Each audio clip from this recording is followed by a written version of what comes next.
Hello students, देखिए BSc second year English medium की जो लास्ट क्लास थी उसमें हम लोगों ने क्लॉसियस क्लैपेरॉन समीकरण के बारे में, क्लॉसियस क्लैपेरॉन इक्वेशन के बारे में पढ़ लिया था। हम लोगों ने देखा था कि जो इक्विलिब्रियम कर्व था, फेज इक्विलिब्रियम कर्व, उसको डिफरेंशियल फॉर्म में शो करने के लिए क्लॉसियस क्लैपेरॉन इक्वेशन काम में ली गई थी। तो अब हमारे पास उसके आगे स्टार पॉइंट डाल के करना है हमें कि हमें जो फेज इक्विलिब्रियम कर्व जो है उसके लिए क्लॉसियस क्लैपेरॉन समीकरण जो लिखनी होती है उस इक्वेशन को लेटेंट हीट की फॉर्म में हम लोग लिखेंगे। तो लिखेंगे उसमें आगे स्टार पॉइंट डाल के, at phase equilibrium curve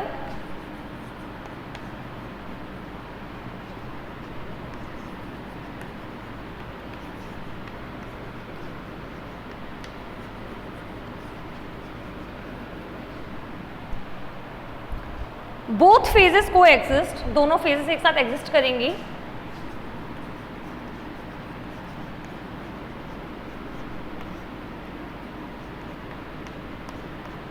both phases coexist, comma लगा के, हीट इज एब्जर्व और rejected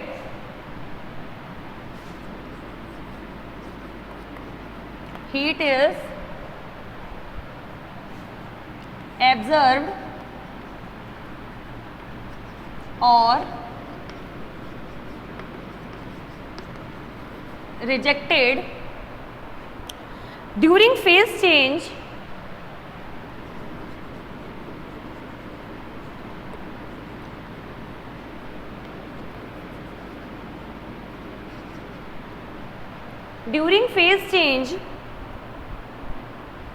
which is known as latent heat.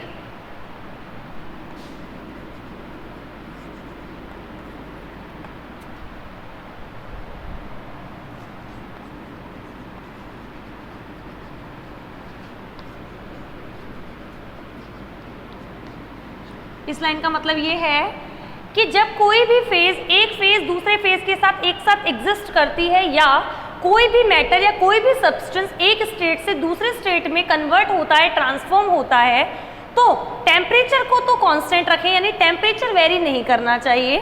तो जितनी भी हीट मैटर ने एब्जर्व की है या रिजेक्ट की है, जनरली तो एब्जर्व होती है, एब्जर्व होकर एक स्टेट से दूसरे स्टेट में जा रहा है, या रिजेक्ट होकर एक स्टेट से दूसरे स्टेट में जा रहा है, तो वो हीट लेटेंट हीट कहलाती है, जिसे हम जनरली एक तरह से हिडन हीट बोलते हैं, जो कि दिखाई नहीं देती। और टेम्परेचर जो है वो वेरी नहीं करना चाहिए, टेम्परेचर जो है वो कांस्टेंट रहना चाहिए। तो आगे लिखेंगे पैराग्राफ चेंज करके, if the heat एब्जर्व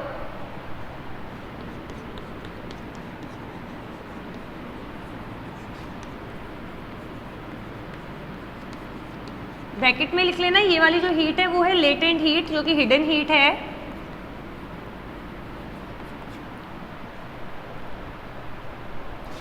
is L12 मतलब 12 from first to second phase, L12 then the change in entropy per मोल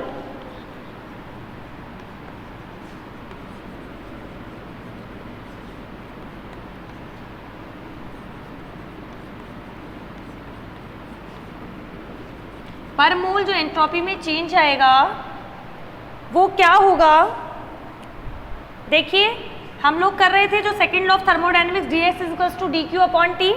तो यहाँ पर dq 1 to सेकेंड मतलब फर्स्ट से सेकेंड फेज में जाना, टेम्परेचर t आता ही है, dq अपॉन t होता है, बट इसने पर मोल बोला है तो यहाँ पे n आ जाएगा। और यहाँ पर जो चेंज इन हीट है या फिर एब्जर्व जो हीट है, ये वाली जो चीज़ है उसे हम लेटेंट हीट बोल देते हैं, L12 NT, इसको इक्वेशन 1 दे देंगे। ये लेटेंट हीट है, L12 N number of moles है और T जो है वो टेम्परेचर है। यहाँ तक नोट करो, फिर इससे आगे करते हैं।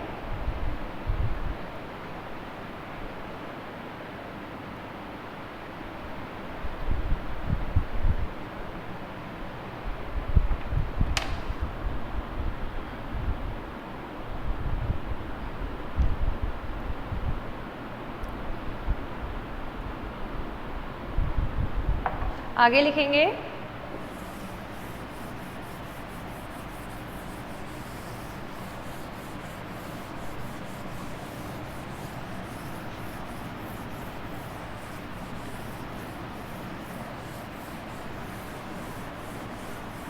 फर्स्ट इक्वेशन के आगे करते हैं।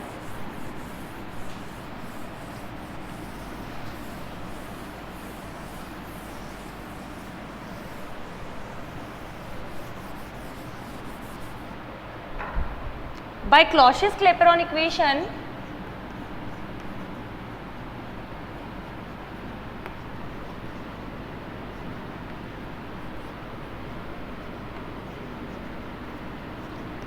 Cauchy-Clapeyron इक्वेशन जो थी वो थी dp अपॉन dt बराबर delta S upon delta we change in entropy. Change in entropy अभी अपन ने इससे पहले जो फर्स्ट इक्वेशन थी वहाँ ds लिखा हुआ था, बट ds जो है वो छोटे चेंज को दिखाता है और जो डेल्टा एस होता है वो काफ़ी बड़े चेंज को दिखाता है। तो डेल्टा एस की जो वैल्यू है वो वहाँ से हम लोग लिखेंगे L12 NT और डेल्टा वी जो है वो क्या होगा यहाँ पे V2 माइनस V1। तो यानी कि ये जो दोनों है मतलब dp upon dt is equals to L12, this is latent heat, N is the number of moles, T is the temperature and V2 minus V1 is the change in volume। ये Cauchy-Clapeyron equation ही है but latent heat की form में है, यहाँ तक note करेंगे। This is Cauchy-Clapeyron equation in terms of latent heat. This is Cauchy-Clapeyron equation in terms of latent heat। Note down करो इसको यहाँ तक, अपना यहाँ पे Cauchy-Clapeyron इक्वेशन जो है कंप्लीट हो जाएगा। फिर अपना अगला टॉपिक स्टार्ट करते हैं।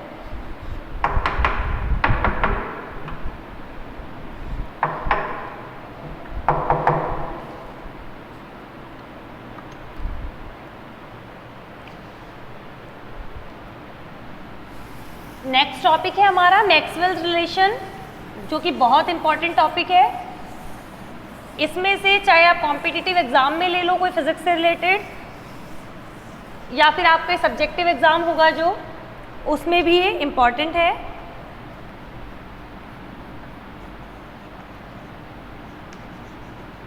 मैक्सवेल्स रिलेशन, मैक्सवेल जो थे उन्होंने 4 रिलेशंस दिए थे।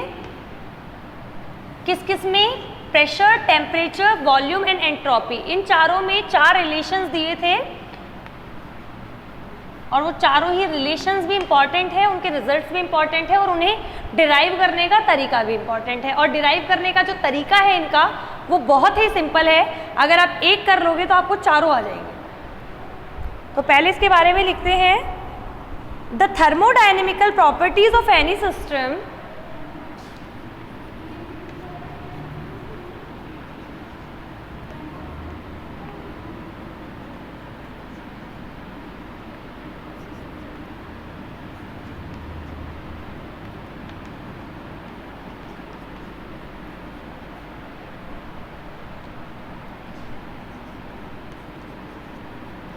the thermodynamical properties of any system can be explained by using, मतलब मैक्सवेल जो थे उन्होंने किसी भी सिस्टम की थर्मोडायनेमिकल प्रॉपर्टीज जो हैं उसको डिराइव किया या उनके प्रॉपर्टीज जो है उनको एक्सप्लेन किया बाय यूजिंग 4 चीज़ों को यूज करके। फर्स्ट है internal energy U।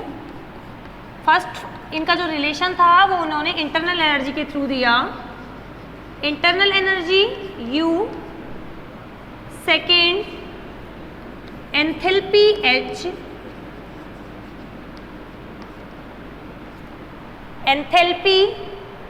H, third Helmholtz free energy F,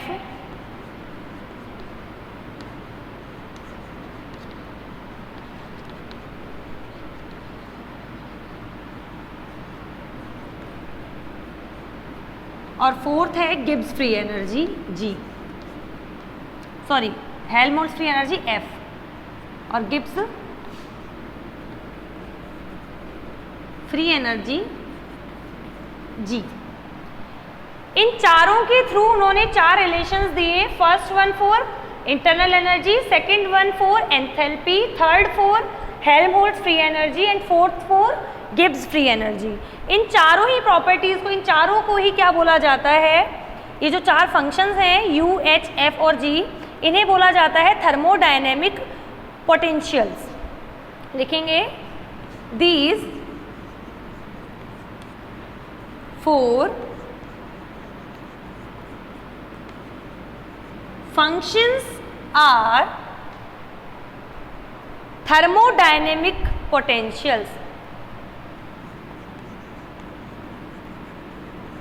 Thermodynamic potentials, ये चारों को क्या बोला जाता है, thermodynamic potentials. Maxwell defined 4 relations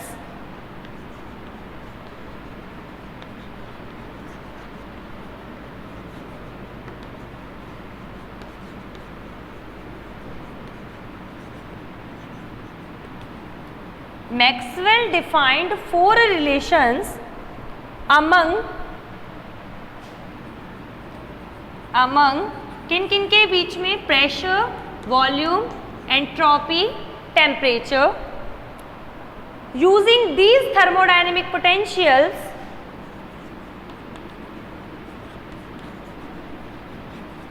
using these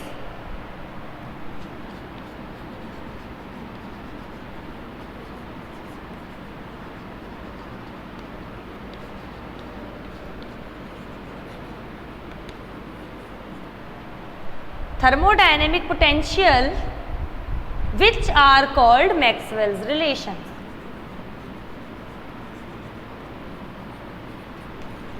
Which are called Maxwell's relations. जो प्रेशर, वॉल्यूम, एंट्रोपी और टेम्परेचर के बीच में इन चार फंक्शंस के थ्रू जो रिलेशन दिया था मैक्सवेल ने, उन्हें बोला जाता है मैक्सवेल्स रिलेशंस। नोट डाउन करो इसको, फिर अपन लोग एक एक रिलेशन के बारे में पढ़ते हैं।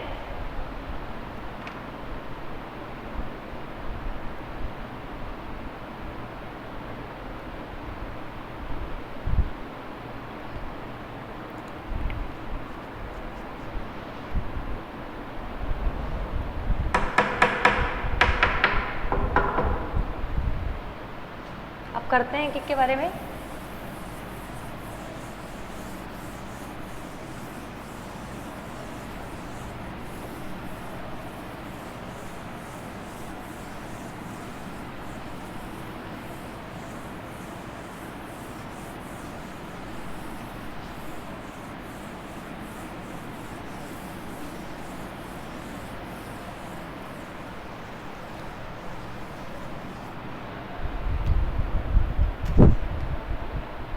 First relation,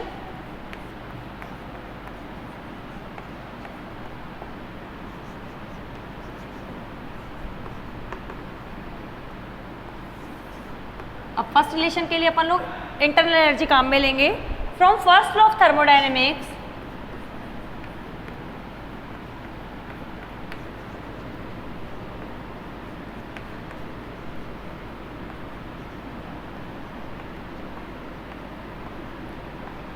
first law of thermodynamics क्या था, डी क्यू बराबर D you plus D W, और हमें पता है कि जो डी एस है उसकी वैल्यू होती है डी क्यू अपॉन टी, तो यहाँ से डी क्यू की वैल्यू हो जाती है टी डी एस, और डी डब्ल्यू तो हमें पता ही है, जो वर्क होता है वो होता है P D V in the form of volume and pressure.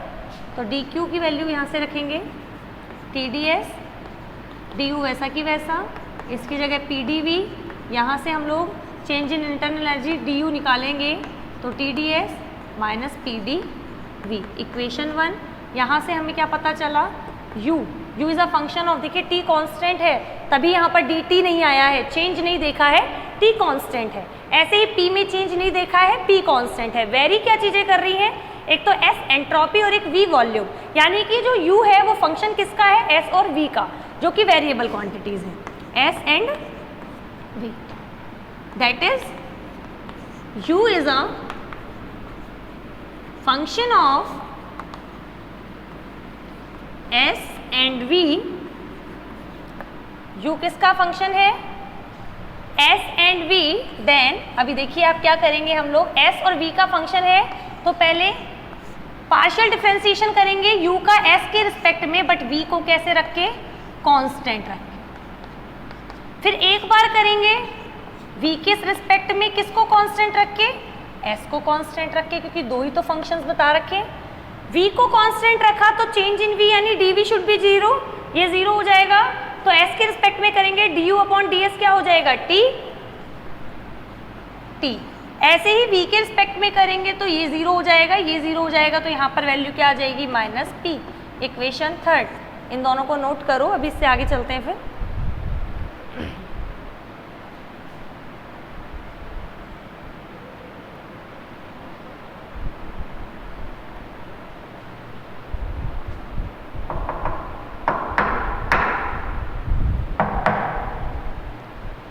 आगे करते हैं इससे।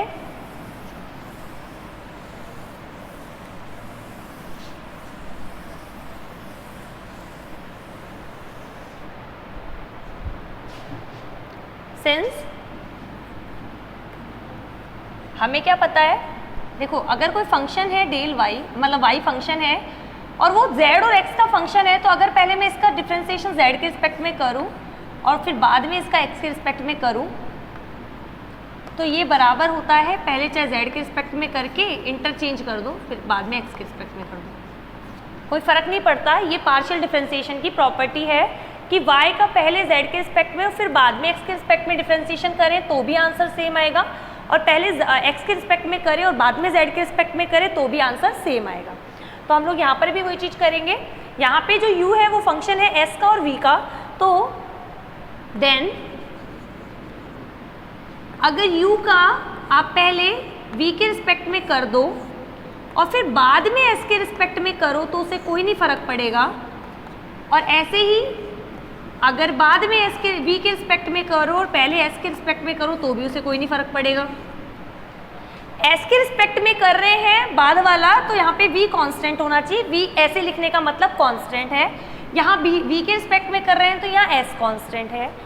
तो del u upon del s, del u upon del v की वैल्यू क्या आ रही है, माइनस p, तो minus del upon del s minus p at constant volume, and del u upon del s क्या है, t, तो del t upon del v at constant s। यहाँ से माइनस अगर अपन बाहर ले लें तो del minus del p upon del s at constant v equals to del t upon del v at constant s। This is the first relation of Maxwell. एक बार इसको नोट डाउन कर लो, या फिर इसको ऐसे इंटरचेंज करके लिख देना, ज़रा थोड़ा इधर ले लेना, इसको इधर और इसको उधर। Del t upon del v at constant s, del t upon del v at constant s equals to minus del p upon del s at constant v। This is the first relation of Maxwell. और ध्यान रखना है कि जो v है v के respect में कर रहे हैं तो s कांस्टेंट है, यहाँ पे s के रिस्पेक्ट में कर रहे हैं तो v कांस्टेंट है। This is Maxwell's first relation, यहाँ पे लिख देना।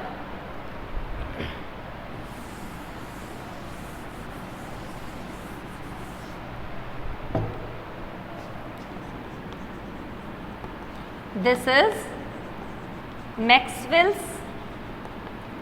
फर्स्ट रिलेशन, नोट डाउन कर लो इसको।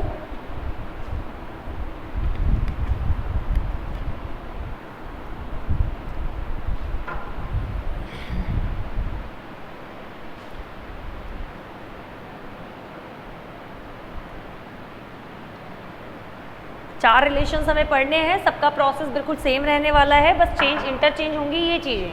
कहीं t ऊपर आ जाएगा, कहीं t नीचे, कहीं v ऊपर v नीचे, कहीं s ऊपर s नीचे, कुछ भी आ सकता है, तो ये इंटरनल चेंजेस हो जाएंगे इसमें थोड़े से। सेकेंड रिलेशन करते हैं, वो एंथैल्पी से रिलेटेड होगा। इसमें कोई नहीं दिक्कत कि आपको ना सेकेंड रिलेशन जो है उसी पर करना है, कोई नहीं आगे पीछे कर सकते हो, बट कि भाई मतलब पहला आपको ज़रूरी नहीं है कि आप इससे इंटरनल एनर्जी से ही करो या गिब्स फ्री एनर्जी से ही करो, ये आपके पे कोई बाउंडेशन नहीं है, आप कोई भी आगे पीछे कर दो, बट रिलेशंस आपको पता होने चाहिए। सेकंड है सेकंड रिलेशन,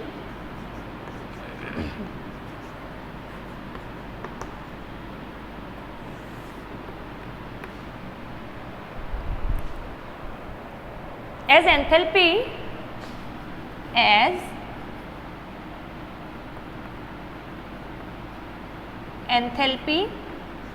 H की जो वैल्यू होती है वो होती है U प्लस PV।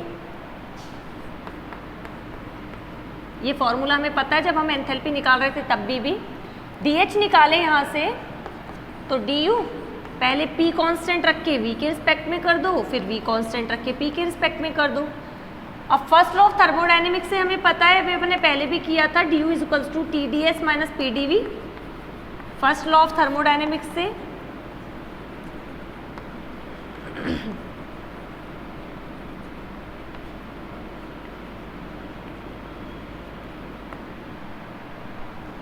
तो DH is equals to DU की वैल्यू रखी TdS minus PdV plus PdV plus VdP। Cancel out हो जाएगा क्या PdV, यहाँ DH की वैल्यू आ जाएगी TdS प्लस VdP। यानी कि H जो है वो फंक्शन किस किस का है, चेंज क्या हो रहा है, एक तो S और एक P, तो H is a function of S and P, that is H is a function of S and P। S entropy है और P क्या है, प्रेशर है। इसको देना equation 1। From equation 1 del H upon, पहले S के रिस्पेक्ट में कर लेते हैं और P को क्या रख लेते हैं, कांस्टेंट रख लेते हैं। फिर अगले वाले में P के रिस्पेक्ट में करेंगे और S को क्या ले लेंगे, कांस्टेंट ले लेंगे। P को कांस्टेंट रख रहे हैं तो dP 0 हो जाएगा, यहाँ पे क्या बचेगा, ओनली T बचेगा। और यहाँ पे P के रिस्पेक्ट में कर रहे हैं तो S कांस्टेंट है तो ds 0, यहाँ पे V हो जाएगा। ये है इक्वेशन सेकंड और ये है इक्वेशन थर्ड, नोट करो यहाँ तक।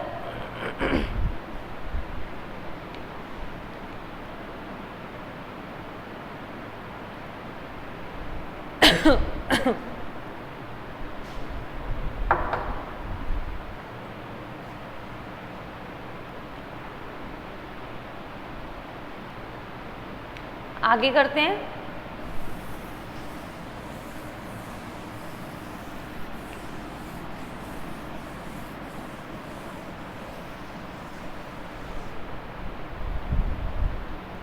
सेम वही चीज़, अब अपन बार बार वो नहीं लिखेंगे कि हमने जो पार्शियल डिफरेंशिएशन की क्या प्रॉपर्टी पढ़ी है, हम लोग करेंगे H का पहले S के रिस्पेक्ट में कर दो और बाद में P के रिस्पेक्ट में कर दो। अब P के रिस्पेक्ट में कर रहे हैं बाद में, तो S क्या होना चाहिए, कांस्टेंट होना चाहिए।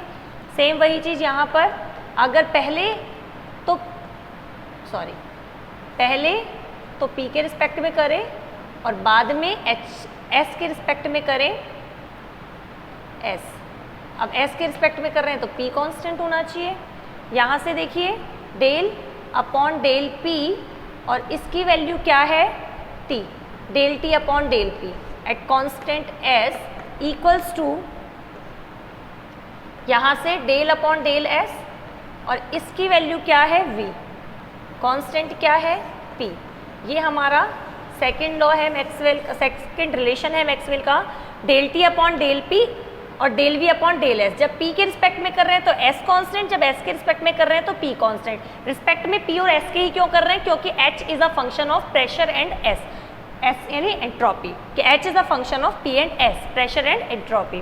तो ये हमारा सेकंड रिलेशन हो गया, this is second relation of Maxwell, this is Maxwell second relation, this is Maxwell's second relation. यहाँ तक नोट डाउन करो, अभी थर्ड और फोर्थ और बच रहे हैं, वो भी इसी प्रोसेस से होंगे।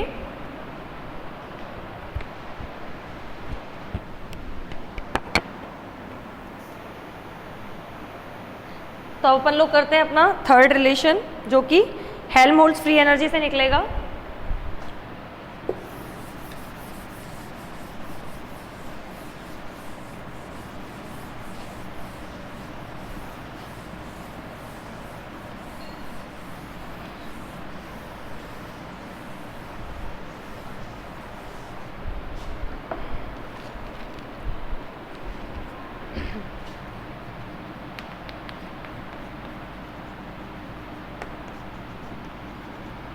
थर्ड रिलेशन किससे निकलेगा?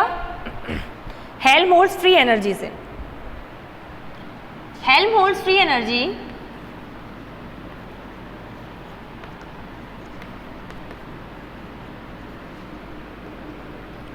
किससे डिनोट करते हैं इसको? F से डिनोट करते हैं। फॉर्मूला होता है U माइनस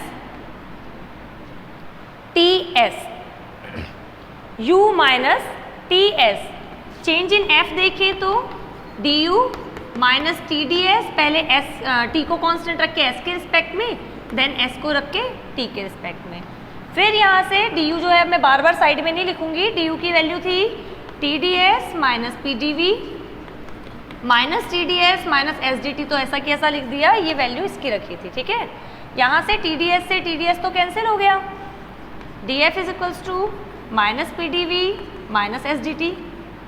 पता क्या चल रहा है यहाँ से? F is a function of, vary कर रहे हैं volume and temperature V and T। This is equation 1, that is F is a function of V and T,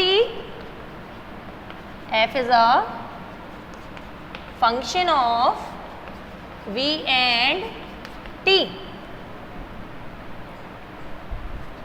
Then क्या करेंगे? पहले F का मतलब चेंज देखेंगे V के रिस्पेक्ट में जब T को कांस्टेंट रख देंगे, और बाद में T के रिस्पेक्ट में जब V को कांस्टेंट रख देंगे।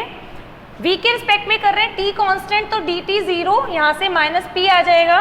यहाँ से T के रिस्पेक्ट में करेंगे V कांस्टेंट रख के, तो dV 0 हो जाएगा, तो माइनस S आ जाएगा। ये इक्वेशन 2 है, ये इक्वेशन 3 है।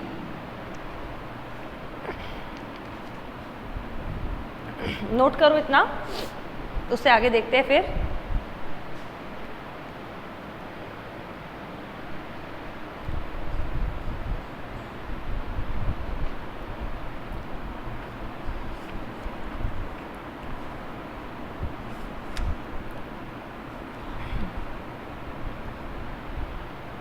अब इससे आगे करते हैं।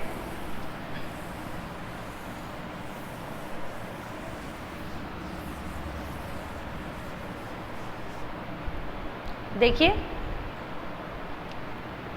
F का अगर अपन लोग पहले तो V के सापेक्ष करें, V के रिस्पेक्ट में करें, और बाद में T के रिस्पेक्ट में करें तो कोई नहीं फर्क पड़ने वाला।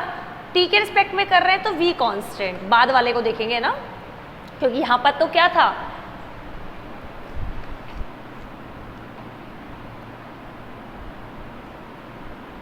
यहां पर क्या था, चेंजेस देख लीजिएगा। अगर नहीं चाहिए हो आप ऐसे भी लिख सकते हो, और किस एक तरह से और लिख सकते हो। F का पहले V के रिस्पेक्ट में करोगे और बाद में T के रिस्पेक्ट में करोगे। जब V के रिस्पेक्ट में कर रहे थे तो T कांस्टेंट था, बाद में T के रिस्पेक्ट में कर रहे हो तो V कांस्टेंट है। अब ऐसे ही अगर पहले F का T के रिस्पेक्ट में करें तो V कांस्टेंट होगा, और बाद में V के रिस्पेक्ट में करें तो T कांस्टेंट होगा। पहले वाले जो जितने भी दो अपने रिलेशंस थे उनमें हम लोगों ने यहाँ पे ये चीज़ें नहीं लिखी थी, तो वो लिखने की कोई ज़रूरत भी नहीं है, सेल्फ अंडरस्टूड है। क्योंकि पार्शियल डिफरेंशिएशन जो होता है उसमें जो एक वेरिएबल के अलावा बाकी जितने भी वेरिएबल्स होते हैं वो अपने आप ही कांस्टेंट होते हैं। या F जो है वो V के रिस्पेक्ट में कर रहे हैं तो वो T अपने आप ही कांस्टेंट होगा, आप नहीं भी लिखोगे तो सेल्फ अंडरस्टूड है।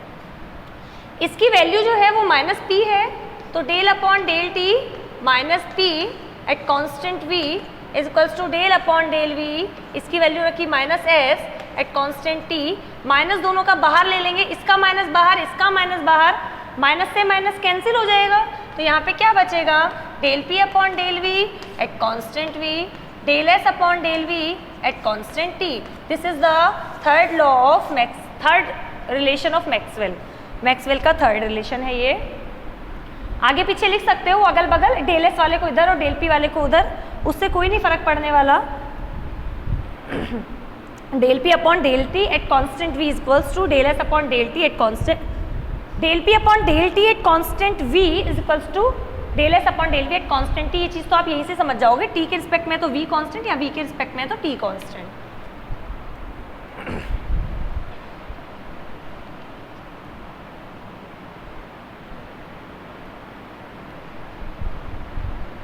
तो यहाँ हमारे मैक्सवेल के 3 रिलेशंस जो हैं वो कंप्लीट हो गए हैं। अब लास्ट जो 4th रिलेशन है वो हम लोग नेक्स्ट क्लास में करेंगे और बाकी उसके आगे रिवर्सिबल और इरिवर्सिबल प्रोसेस वगैरह।